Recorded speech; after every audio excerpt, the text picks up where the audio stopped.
ഇന്നൊരു താമര പോട്ട് ചെയ്യാനായിട്ട് പോകുന്നത്. വേറൊരു ടാങ്കിൽ 2 മുട്ടുണ്ടായി നിൽക്കുന്നുണ്ട് കേട്ടോ താമരരെ. ഇത് ഏകദേശം വിരിയാറായി തുടങ്ങുന്ന ടൈം ആയിട്ടുണ്ട്. ഒരാഴ്ചയ്ക്കുള്ളിൽ വിരിയാം. അപ്പോൾ ഇത് അതിലും ചെറുതാണ് കേട്ടോ. അപ്പോൾ നമ്മൾക്ക് അടുത്തൊരു പോട്ട് വാങ്ങിച്ചിട്ടുണ്ട് കേട്ടോ. അപ്പോൾ നമ്മൾ അതിലാണ് കേട്ടോ ഇനി ചെയ്യാൻ പോകുന്നത്. ഇപ്പോൾ ഒരു നമ്മുടെ വാട്ടർ ടാങ്ക് ഉണ്ടല്ലോ, അത് കേടായിപ്പോൾ അതിൽ ഒരു ഷീറ്റ് ഇട്ടിട്ട് ഇതിൽ താമരക്കുളാക്കിയതാണ് കേട്ടോ. അപ്പോൾ അടുത്ത പോട്ടിൽ എങ്ങനെ ചെയ്യുന്നത് നോക്കാം കേട്ടോ. നമുക്ക് താമര വെക്കാനായിട്ടൊരു ചട്ടി വാങ്ങിച്ചിട്ടുണ്ട് കേട്ടോ. 80 രൂപയാണ് കേട്ടോ ഇത് ഇങ്ങനത്തെ ഒരു ചട്ടിക്ക്. ഇതിൽ നമ്മൾ താമര വെക്കാനാണ് കേട്ടോ പോകുന്നത്. ഒരു ലെയർ മണ്ണിട്ട് കൊടുത്തിട്ടുണ്ടെങ്കിൽ നമുക്കിതിൽ ചാണകപ്പൊടി, എല്ലിപ്പൊടി ഉണ്ടെങ്കിൽ എല്ലിപ്പൊടി ഇടുന്നത് ഏറ്റവും നല്ലതാണ്. അല്ലെങ്കിൽ പിന്നെ ഇപ്പോൾ ഇല്ലെങ്കിൽ തന്നെ കുറച്ച് കഴിയുമ്പോൾ നമുക്ക് അതിൽ ഇട്ട് കൊടുക്കുകയും ചെയ്യാം കേട്ടോ എല്ലിപ്പൊടി. ഇതിപ്പോൾ ഞാൻ കുറച്ച് DAP ഇടുന്നുണ്ട് കേട്ടോ. കുറച്ച് തരികൾ ഇടുന്നുണ്ട് ആദ്യത്തെ ഒരു ലെയറിൽ. പിന്നെ കുറച്ച് സാഫിൻ്റെയും കൂടെ ഇടുന്നുണ്ട് കേട്ടോ. മണ്ണിൽ അതിലൊക്കെ എന്തെങ്കിലും ഇൻഫെക്ഷൻ അതൊക്കെ ഉണ്ടെങ്കിൽ അപ്പോൾ പോയി കിട്ടിക്കോളൂ കേട്ടോ. കുറച്ച് സാഫ് ഇടുക കേട്ടോ.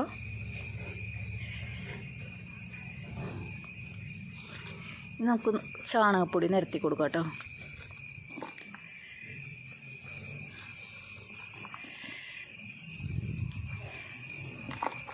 ചാണകപ്പൊടി ഇങ്ങനെ നല്ലോണം നിരത്തി കൊടുക്കാം കേട്ടോ.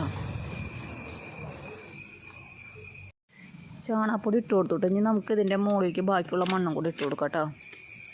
കുറച്ച് കനത്തിലിട്ട് കൊടുക്കണം അടുത്ത ലെയർ മണ്ണ് കേട്ടോ. ഇനി അതിൽ നമുക്ക് താഴ്ത്തി വെക്കുക വേണ്ടേ, നമുക്ക് മണ്ണിട്ട് കൊടുക്കാം.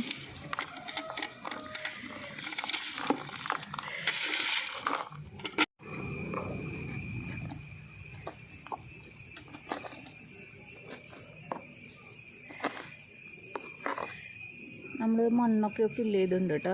ഇനി നമ്മൾ സൈഡിലായിട്ട് നമുക്കിത് വെച്ച് കൊടുക്കാം കേട്ടോ. താമരയുടെ സൈഡിലായിട്ട് വെച്ച് കൊടുക്കണം കേട്ടോ. ഇത് റൗണ്ട് ചെയ്ത് പോവാണല്ലോ ഇതിൻ്റെ ട്യൂബർ എന്ന് പറയുന്നത്. അപ്പോൾ അത് നമ്മൾ സൈഡിൽ വെച്ച് കൊടുത്താൽ പിന്നെ ഇത് നല്ല അതിൽ ആയിക്കോളും.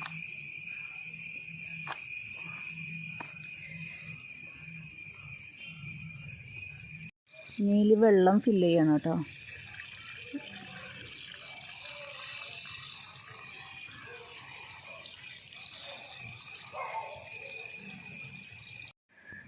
വെള്ളമൊക്കെ ഫില്ല് ചെയ്ത് കഴിഞ്ഞിട്ടുണ്ട് കേട്ടോ. ഇപ്പോൾ താമര ഇങ്ങനെ തണ്ടൊക്കെ ഒന്ന് ചാഞ്ഞ് നിൽക്കും. 2 ദിവസം കഴിയുമ്പോൾ ഇത് ശരിയായിക്കോളൂ കേട്ടോ. പിന്നെ ഇതിപ്പോൾ നമ്മൾ വെച്ചേക്കുന്നത് ഇപ്പോൾ നമ്മുടെ വീട്ടിലേക്ക് വരുന്ന വഴിയിൽ തന്നെയാണ് കേട്ടോ. നമുക്ക് വേറെ ഒരെണ്ണം ഉള്ളത് അവിടെ അറ്റത്ത് സൈഡിലാണ്. അപ്പോൾ നമുക്കതുമ്പോൾ പൂവുണ്ടാവുന്നതൊന്നും ആരും കാണില്ല. ഇതാകുമ്പോൾ നമുക്കൊന്ന് കാണാൻ വേണ്ടിയിട്ടും കൂടെ ഈ സൈഡിൽ തന്നെ ഒന്ന് വെച്ച് ഒരു പോട്ട് വാങ്ങിച്ച് വെച്ചതാണ് കേട്ടോ. അപ്പോൾ എല്ലാവരും ചാനലൊക്കെ ഒന്ന് സബ്സ്ക്രൈബ് ചെയ്തോ കേട്ടോ. അപ്പോൾ ഇത് ഉണ്ടാവുന്ന ഓരോ വീഡിയോയും ഞാൻ ഇടുന്നതായിരിക്കും കേട്ടോ. ഇതിൻ്റെ പൂക്കളൊക്കെ എങ്ങനെയാണ്, ഇത് എൻ്റെ യെല്ലോ കളറാണെന്നൊക്കെ പറയുന്നുണ്ട്, അറിയില്ല. നമുക്ക് കിട്ടിയപ്പോൾ ഇതിൻ്റെ ട്യൂബർ മാത്രമായിട്ടാണ് കിട്ടിയത്. ഞാനത് പഴയ പോട്ടിലിട്ട് വെച്ചേക്കായിരുന്നു. ഇപ്പോൾ ഇത് പൂവുണ്ടായി കഴിയുമ്പോൾ അറിയാം ഏത് കളറാവും എന്നൊക്കെ. അപ്പോൾ അതിൻ്റെ പൂക്കളൊക്കെ ഞാൻ ഇടുന്നതായിരിക്കും കേട്ടോ. അപ്പോൾ എല്ലാവരും ചാനലൊക്കെ ഒന്ന് സബ്സ്ക്രൈബ് ചെയ്തോളൂ കേട്ടോ.